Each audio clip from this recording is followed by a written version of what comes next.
ఇక్కడ పోలీస్ అధికారులు అయితే ఉన్నారు. వారితో పాటుగా మనకు అంగన్వాడీ ఆయా గారు నేను ఎవరైతే బాబుని బయటకు తీసుకెళ్లి లోపలికి తీసుకొచ్చిందో ఆయా కూడా ఉంది. ఆమెను అడిగి ముందు కొంత వివరం తెలుసుకునే ప్రయత్నం చేద్దాం. అమ్మ, బాబు పాఠశాలకు ఎన్నింటికి వచ్చాడు? ఎప్పుడు తీసుకెళ్ళావు? చెప్పమ్మా. 8:50కి వచ్చాడు సార్. వాళ్ళ అమ్మగారు తీసుకొచ్చి 8:50కి నా దగ్గరకు వచ్చేది. చాక్లెట్స్ అవి కొనిపించి నా దగ్గర ఇస్తే వెళ్ళిపోయింది. బాబుకి చాక్లెట్స్ వాళ్ళ అమ్మ ఏం కొనిచ్చిందో అన్ని తినిపించాను. అందులోకి మేడం వచ్చింది. 9 గంటలకు వచ్చింది. వచ్చిన తర్వాత మేడం మనం గుడ్లు పంచాలి, నువ్వు బయటికి పోయి అదే పేరెంట్స్కి గుడ్డు పాలు ఇవ్వాలి రమ్మని చెప్పు అని, పంచాలి తీసుకొని రమ్ము అనేసి అంటే వెళ్తుంటే బాబు వస్తున్నాడండి. వస్తే ఇంకా ఆ బాబుకి పట్టుకొని తీసుకెళ్ళానండి. తీసుకెళ్ళి 3ంటికి తీసుకెళ్ళి వాళ్ళకి చెప్పి వచ్చేసరికి ఆ అబ్బాయికి బాగా చెమటలు కారిపోయి నిద్రకు వస్తున్నాడని ఇంకా మళ్ళీ అంగన్వాడికి తీసుకొచ్చి పడుకోబెట్టాను. చేప బొంత పేర్చి పడుకోబెడితే మళ్ళీ బయటికి ఇంకో బజార్కి చెప్పడానికి వెళ్దాం కదా అనేసి లేచి వస్తుంటే మళ్ళీ నా ఎమ్మట వస్తుంటే మళ్ళీ తీసుకోపోయి పడుకోబెట్టినాక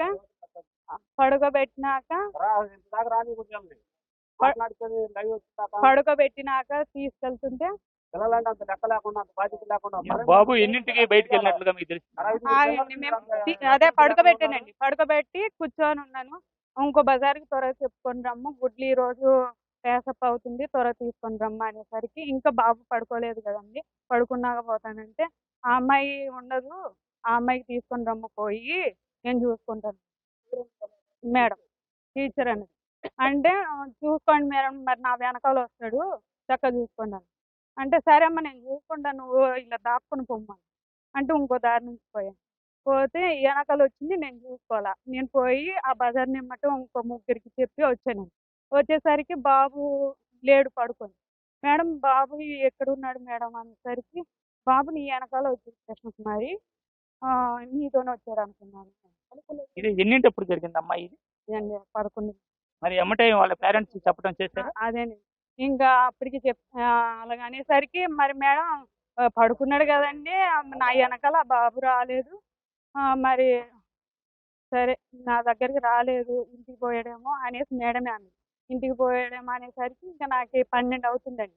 కసువు కొట్టుకొని పిల్లలకి అన్నం పెట్టుకోవడం పనులన్నీ నేను ఉన్నానండి. ఇంకా మేడం ఎప్పుడు ఆ అమ్మాయికి ఫోన్ చేసి మాట్లాడుకుంటారు బాబు వచ్చాడా లేదా అని. ఇంకా వాళ్ళు మాట్లాడుకొని ఉన్నారేమో, అందుకే నాకేం చెప్పలేదు, పోయి తీసుకురన్నది అనేసి ఇంకా పిల్లలు 5 పిల్లలు ఉన్నారు. వాళ్ళకి అన్నం తీసుకొని అంట్లు కడుక్కుంటుందని అంతలో వాళ్ళ అమ్మ వచ్చి మా బాబు వేడు అని. బాబు వచ్చాడు కదా 11 ఆ టైంకి వచ్చాడంట అంటే రాలేదక్క అనేసరికి ఇంకా 11:30 ఆ టైంకి ఆ అమ్మాయిని ఇద్దరం పోయి బజార్ అని చెప్పి ఇక్కడ కనిపించకపోతే ఇంక ఊళ్ళో వాళ్ళందరూ తెలుసుకొని అందరు గాలి ఇక్కడ మనతో పాటు అంగన్వాడీ టీచర్ కూడా ఇక్కడే ఉన్నట్లుగా తెలుస్తుంది. అసలు నిన్న అంగన్వాడీ స్కూల్లో 2 రోజుల క్రితం 8వ తేదీన ఏం జరిగింది అనేది కూడా ఆమెను అడిగి వివరాలు తెలుసుకునేటువంటి ప్రయత్నం చేద్దాం. 8వ తేదీన 11 గంటలకు పాఠశాల నుంచి కూడా అంగన్వాడీ పాఠశాల నుంచి విద్యార్థి బయటకు వచ్చినట్లు తెలుస్తుంది. అసలు 8వ తేదీ రోజు ఏం జరిగిందమ్మా? ఆ రోజు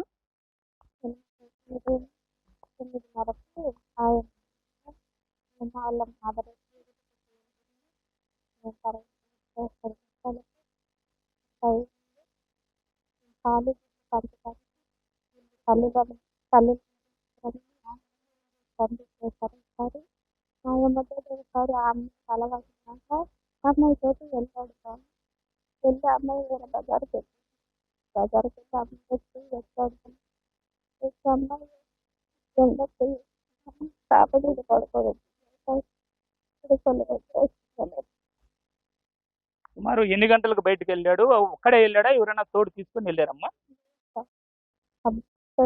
అలా ఆయన పాప మీద కూర్చోవచ్చిన తర్వాత వేరే బజారు పాలు పంపేసరికి ఆయన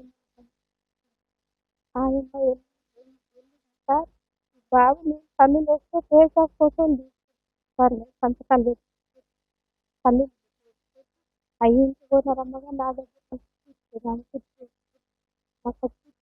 నారాయణమ్మ అది బాబు ఈ అమ్మాయి